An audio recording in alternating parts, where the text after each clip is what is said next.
With our special guest this hour, Alex Jones. And, of course, we're going to take your phone calls with Alex as we talk about the New World Order on Coast to Coast AM. And welcome back with Alex Jones. Alex, let me be the devil's advocate for just a moment here. Are some of these executive orders smart business? And by that I mean, if there is, God forbid, an asteroid that hits us, some calamity, people start to panic, they're running all over the streets. Somebody's got to step in and say, wait a minute, folks, calm down. We got to get control of this. And then you've got these various agencies that are supposed to step in and do it right. Does that sound like it's workable? Yes, if we hadn't caught the federal government working for foreign banks and stealing tens of trillions of dollars in bailouts, if we hadn't caught the federal government burning down Waco, if we hadn't caught the federal government shipping guns into Mexico under Fast and Furious to then blame the Second Amendment, if we hadn't caught them engaging in medical experiments, giving black men syphilis, and the list goes on, then yes, certainly in the 1950s, Congress said, okay, the president and the military can basically take over society if we have a nuclear war with the Russians and every U.S. city is turned into a big black crater. But now they're taking those powers, as people warned in the 50s they would, and saying, you know what, we're going to suspend due process and take over the economy for any reason we deem, including economic. That's what's so dangerous about this. And just 2 weeks ago in China, the Communist Party passed a new law saying, well, we'll secretly arrest dissidents and have them disappear now. We never had that on paper, but they quoted the NDRP. Now we'll run over them with tanks, right? It's okay. Yes. And so now America has gone from decrying Communist China to what our government is doing is now the model of despotic systems worldwide. Now America isn't that mansion on a hill, that lighthouse on a hill. It's now an example of how torture, preemptive war, secret arrest is a good thing. And, George, you've had the guest on. You've covered it. You've broken it down. You're an award-winning newsman in your own right. You've seen the math. We don't owe 90+% of these derivatives. This isn't our debt. It's not Europe's debt. We're being told, get ready for austerity. Get ready for the end of our way of life. Get ready for Agenda 21 and all of this because we've lived outside our means. That is a bunch of baloney. The globalists are simply bringing in authoritarianism, and they want us poor. So we're so busy trying to pay our bills, we don't have time to speak out against what they're doing. The globalists admit, Maurice Strong, the UN, all of them admit, they want a post-industrial world. They want to make us poor so that we're so poor we don't have the time and energy to resist what they're doing. The system is using poverty as a political tool. Let's go now. The phone calls are lining up for you, Alex, and the hour will fly by. We'll go to Josh, first of all, in Superior, Colorado. Go ahead, Josh. Thanks for calling. Hey, thanks for having me. My pleasure. Hey, I got to say it's pretty rare to get both of you on the same phone line at once. You got us. Yeah. Well, how are you, Alex? I'm good, Josh. Good to hear from you. I got to thank you for all the good work you've done and illuminating everyone and really bringing people to the brink of awareness. Well, again, please don't thank me. I've got children. I just want to live in a free country. Okay. When they start rounding people up, throwing them in these camps, when they start really implementing these saying, all these things they're doing, what are we supposed to do? When telling people is not enough, what are we supposed to do? Are we supposed to form some sort of coalition, perhaps, maybe, such as the Founding Fathers did when such tyranny was being brought upon them? What are we supposed to do? I think we're past the time of talking and awakening people. They are implementing these tyrannical bills against the Constitution and at an alarming rate. And I'm not exactly sure what it is we're supposed to do. And well, let's find out on that, Josh. Thank you for calling. First of all, Alex, they're not going to just round people up off the streets for nothing, for no reason. Something's got to happen for that to all occur. Yes. What do you think that could be? Well, we've seen this in other authoritarian systems. These globalists are masters of psychology. They're not going to go grab Rush Limbaugh or George Norrie or Alex Jones day one. They're going to try to intimidate us. They're going to try to get us to go along with their system. They're going to try to knock us off the air by, going after sponsors, whatever the case is. That's why even if you don't totally agree with somebody politically in their free speech, you need to defend everybody's free speech as long as it's not a call for violence. And that's where I have to address what the caller just said, and then I want to address right. Because Josh, he sounded like he was tipping toward, grabbing the gun and being ready. Yeah. Look, the average person that works for the system is compartmentalized and doesn't understand what's happening. The pen is mightier than the sword. There's a reason the federal government admits they want to censor online radio.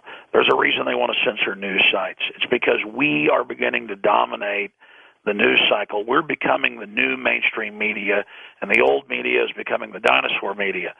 People go to George Norrie. They go to you. They go to Glenn Beck. They go to the WorldNet Daily. They go to Jerome Corsi. They go to just a few hundred people who are out there and have proven they know what they're talking about. So the system is upset about that. So they want to go ahead and get a shooting war going. The feds have been caught, and criminal interest inside the federal government have been caught over and over again staging violent events to demonize opposition to the New World Order. So I understand the frustration of not just wanting to talk, but you never engage in violence offensively. If your back's against the wall with a thug or a mugger or somebody trying to put you on an army truck to take you to a FEMA camp, then that's another subject. But what George said is absolutely right.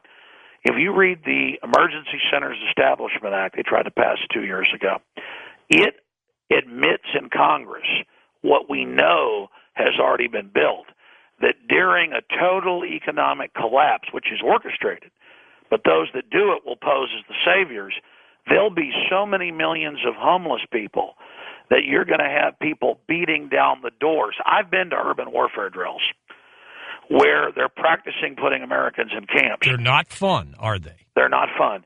And the role players scream, "I'm an American, don't take my gun," but the other role players scream, "I'm an American, let me in the camp." So they're pushing these emergency centers as centers for emergency. So they're going to sell it like that. So this isn't, look, the tyrants may put it on paper that they can secretly arrest us and torture us, but it's another thing to actually implement. So the power, all these people, there's record gun sales. Everybody I know says they're locking and loading and getting ready, and I say to them, look, fine, have your guns. Nothing wrong with that to fight criminals, whatever the case is. It's a good deterrent. And defend yourself. But don't not get involved at city council or the state house. Don't get, involved in politics and then later wish you'd have done something. It's now time to get involved with your mouth. It's time to get involved writing letters. It's time to engage in the info war instead of just sitting back and waiting to go after some poor bureaucrat they send after you who's following orders. Well, and here's an example, Alex. A couple weeks ago, we started really pushing hard about this pink slime, this ground beef with ammonia. You're aware of it. You've talked about it.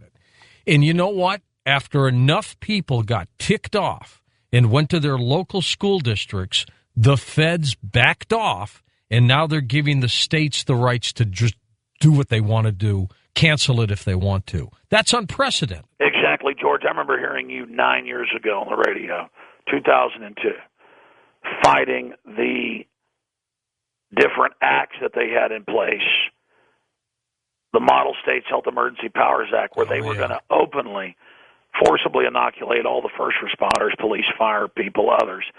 And then they all said no. You led the charge against that. Look at how SOPA was going to openly end free speech and due process on the Internet, and we beat that together. That's my point.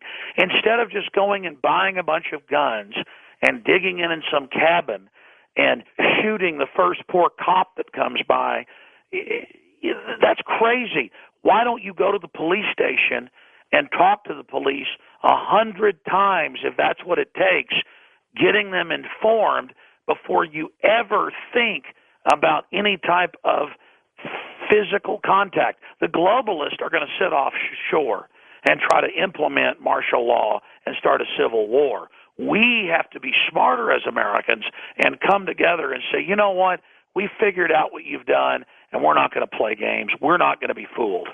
That's a good point. A true point. I think true strength is being prepared, but in mass to fight these things, and I think we can win.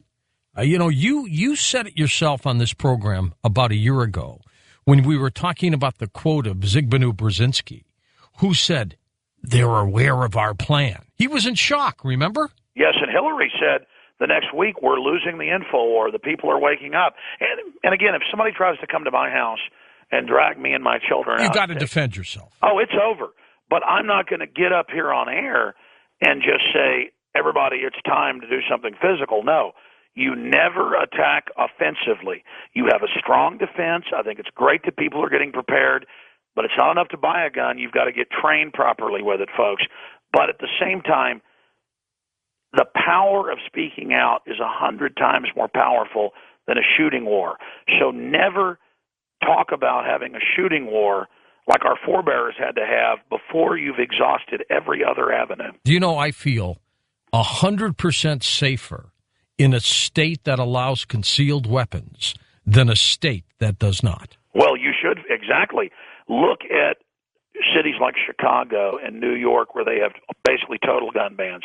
Their crime rates are off the charts because criminals know they can invade homes and feel safe. Yeah, and that the legal abiding person isn't going to be walking around the streets with a .380 in their pocket. Well, that's right. All I know is I sleep really good at night, knowing that I've got a shotgun up in a case above my children's reach, and I've got instant access pistol safes that I can get handguns in a matter of seconds. In fact, I'm sitting in my office right now, and right here is an instant access pistol safe where I just hit 5 buttons, a code, and the safe pops open, and my Glock is sitting right there, and I'm ready to defend myself. And the neighborhood. And the neighborhood. Let's go next to Odessa, Texas. Michael's with us on Coast to Coast, east of the Rockies. Hi, Michael. Good morning to both of you. I'm a longtime listener of both your programs. Thanks, I enjoy them Michael. very much. Alex, I've heard you talk quite a bit in recent days about the tracking devices that they're putting in our appliances. And my question is 2 parts, and I'll take my answer off the air. Firstly, can you tell us a little bit more about how these apparatus work, how it is that they're able to track us, and what it is that we're up to? And secondly, where would someone go to get the information to get these things the heck out of our appliances and out of our homes? Thank you. Let me take the end of your great question first. Unfortunately, the cell phones under regulations, the new toasters, the new clock radios. They're in there. They're made with that, right? Yes, it's hardwired into the motherboard, into the main chip. As the Secretary of Defense has said, as the head of the CIA has openly said. And so that's the problem. You're paying for it in the cost of the product. There are still different brand names out there that have not implemented this, but a lot of the big brand names have. Just like 10 years ago, we'd warn people about smart meters going in California when they were in the testing phase, that they would control your heating and cooling, that they would tax you more during peak times. And California said, no, that's not true.